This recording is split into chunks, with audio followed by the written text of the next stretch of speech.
Bonjour Sophie, alors je vais répondre à ta question. Comment augmenter ton allure? Tu cours depuis 2015 mais t'as pas l'impression de progresser.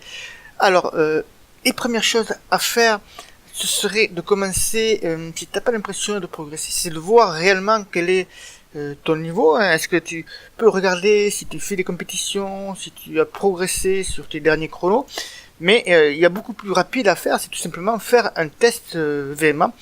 Il existe plusieurs sortes de tests VMA. Nous, dans nos méthodes d'entraînement, on utilise principalement le test de demi-Cooper. Hein, c'est celui-ci qu'on utilise. On a tout un protocole à mettre en place. C'est très très simple, c'est un échauffement et après on fait un test qui dure sur 6 minutes. Déjà, en faisant cela, tu aurais ton niveau, ton potentiel actuel. Et après, à partir de ça, tu pourrais déterminer tes différentes allures à l'entraînement. Parce que pour progresser à l'entraînement, il va falloir que tu travailles sur plusieurs axes.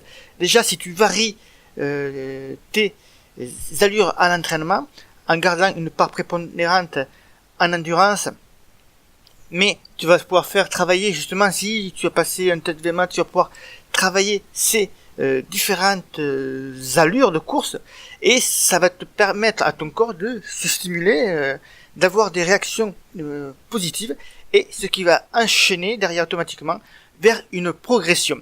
Enfin, automatiquement entre guillemets, parce qu'il faut bien réaliser ces séances d'entraînement, mais en général, si on travaille ces différentes allures, qu'on fasse un petit peu ce qu'on appelle les allures seuil, qui sont des allures de course, par exemple allure semi, allure marathon, ou alors que l'on fait des allures plus rapides, le fractionné rapide, sur des séries courtes, tout cela aide à progresser en course à pied, et ça aide à améliorer ses chronos. C'est un des axes principaux pour la progression en course à pied. Après, il y en a qui sont réfractaires au travail de VMA, mais bon, c'est quand même nécessaire.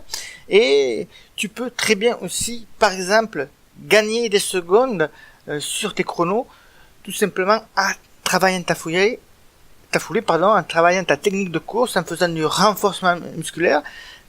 Avec des muscles plus forts, on peut aussi gagner des secondes sur son chrono habituel.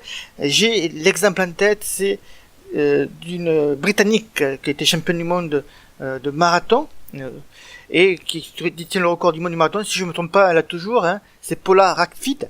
Et donc on avait fait, des études ont été faites sur elle, et ils se sont aperçus que elle améliorait ses chronos sur marathon par exemple, mais sa VMA était restée stable, elle n'avait pas bougé, et en fait c'est le renforcement musculaire, c'est le travail de la foulée qui permettent de faire, qui lui ont permis de progresser ces chronos.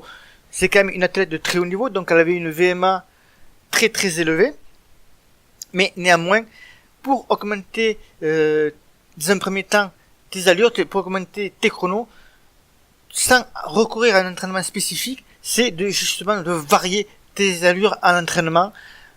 Tu peux faire aussi du fartlek. Hein, c'est des accélérations à l'humeur que tu fais sur un terrain plus ou moins vallonné. Hein, tu décides d'accélérer dans cette montée ou d'accélérer sur le plat sur 200-300 mètres. Tu prends le temps de récupérer sur la distance que tu souhaites. Tu réaccélères quand tu te sens un peu plus en forme. Ce ne sont pas des entraînements spécialement codifiés, mais qui te permettent déjà de varier les allures, de varier les plaisirs aussi. Parce que si tu cours tout le temps en endurance, si tu fais toujours la même chose, ou tu fais toujours le même parcours, ça entraîne de la monotonie.